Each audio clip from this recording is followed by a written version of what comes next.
राजत राज समाज महु कौशल राज किशोर। सुंदर श्यामल गौरतन विश्व विलोचन चोर। सहज मनोहर मूरति दो कोटि काम उपमा लघु सो। शरद चंद निंदक मुखनी के नीरज नयन भावती जी के। सहज सुंदर सांवले गौरे शरीर वाले तथा विश्व के नेत्रों को चलाने वाले कौशलाधीश के दोनों राजकुमार राज समाज में सुशोभित हो रहे हैं।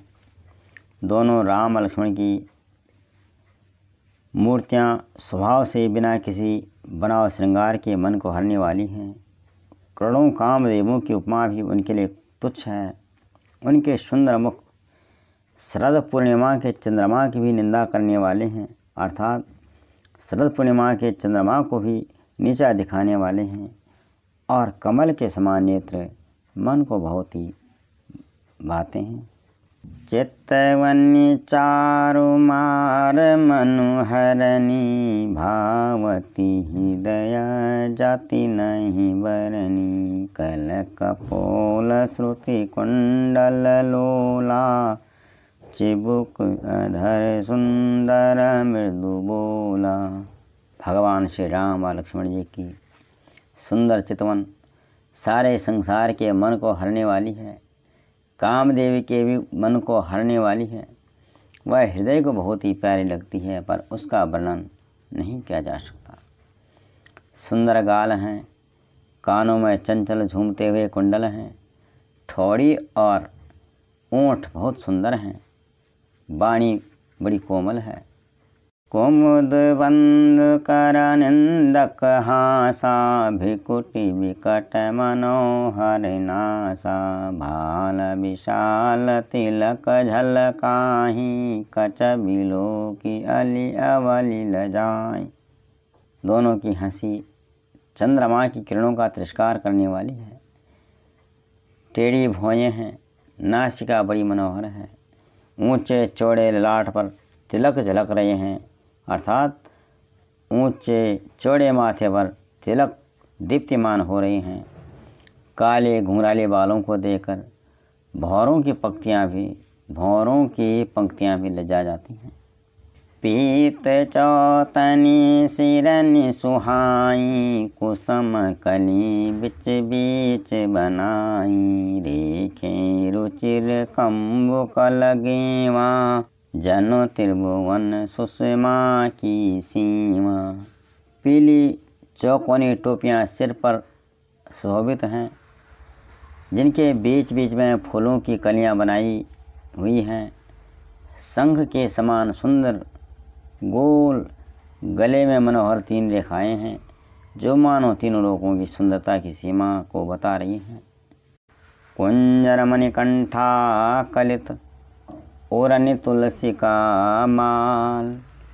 बिरसव कंद के हरे ठवनी बल निधि बाहु विशाल।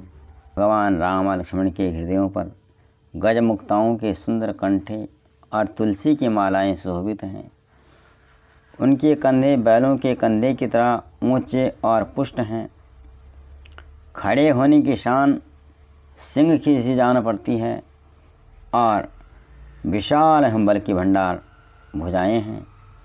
कटितो नीर पीत पट बांधे कर सर धनुष बम बर कांधे। पीत जय ग्यव पवित सुहाये नखसिक मंजु महा छवि छाये।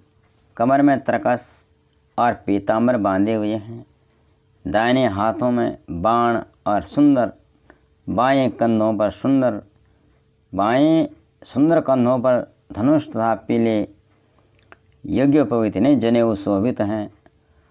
नख से लेकर शिखा तक सभी अंग बड़े सुंदर हैं। उन पर महान शोभा छाई हुई है।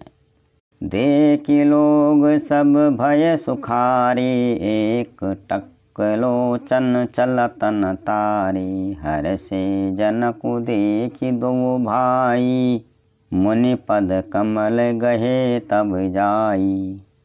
उन्हें देखकर सब लोग सुखी हुए। एक टक होकर के उनकी आँखों की पुतलियाँ हिलती तक नहीं हैं। जनक जी दोनों भाइयों को देखकर हर्षित हुए। तब जनक जी महाराज मुनि विश्वामित्र के चरण कमलों पर गिर पड़ते हैं और करी बिनती निज कथा सुनाई, रंग अवनि सब मुनि ही दिखाई। जह जह जाहि कुंवर बर दो, तह तह चकित चितवा सबको। विनती करके अपनी कथा सुनाई, मुनि को सारी रंगभूमि यज्ञशाला दिखलाई। मुनि के साथ दोनों श्रेष्ठ राजकुमार जहाँ जहाँ जाते हैं वहाँ वहाँ सब कोई आश्चर्यचकित हो देखने लगते हैं।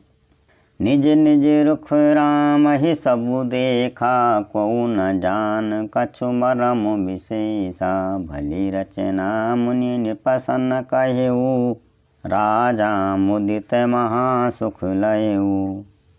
सबने राम जी को अपनी अपनी ओर ही मुख किए हुए देखा, परंतु इसका कुछ भी विशेष रहस्य कोई जान नहीं सका। मुनि ने राजा से कहा कि रंगभूमि की रचना तो बड़ी सुंदर है।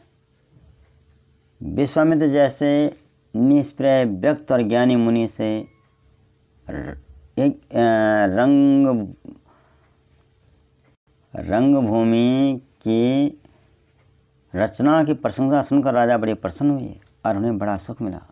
सब मंचन ते मंचुए, सुंदर विशद विशाल।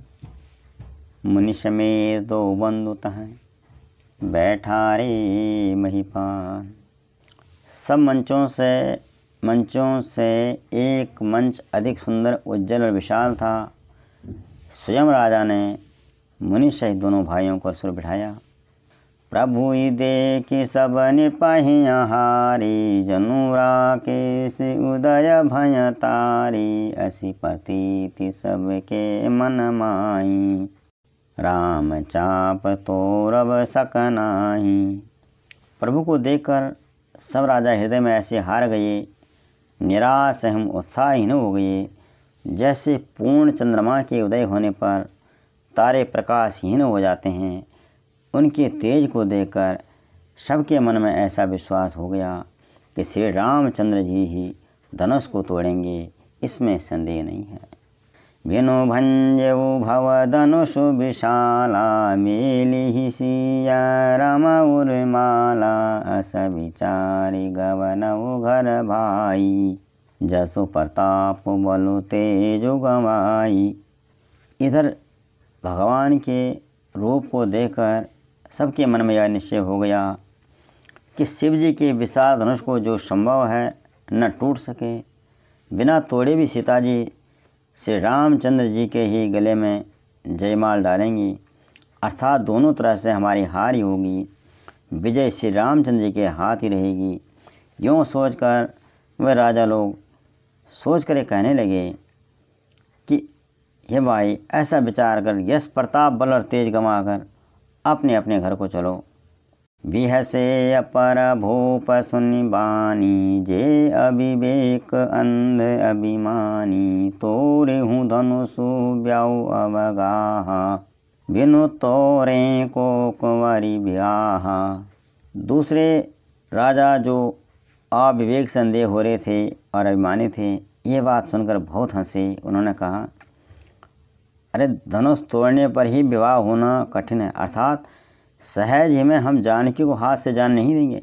धनुष तोड़ेंगे जो उसी से विवाह होगा, इसके अलावा और कोई बात नहीं होगी। और बिना तोड़े तो राजकुमारी को ब्याह ही कौन सकता है। एक बार कालऊ किन्न हो, सिय हित समरज तब हम सो। यह सुनि अवर महिप मुसुकानी, धर्मशील हरि भगत सयानी। काल ही क्यों ना आ जाए, एक बार तो सीता के लिए हम उससे विद्ध कर लेंगे। यह घमंड की बात सुनकर दूसरे राजा, जो धर्मात्मा हरि भक्त और सियाने थे, मुस्कुराए। सिय बियाहवी राम, गर्भ दूरी करी निरपन्न के, जीति को सक संग्राम, दशरथ के रनबांकुरे। उन घमंडी राजाओं से धर्मात्मा राजाओं ने कहा कि राजाओं के गर्भ दूर करके जो धनुष किसी से नहीं टूट सकेगा, उससे तोड़ करके श्री रामचंद्र जी सीता जी को ब्याह ही लेंगे। रही युद्ध की बात, तो महाराज दशरथ के रण में बांके पुत्रों को युद्ध में जीत ही कौन सकता है। जय श्री राम।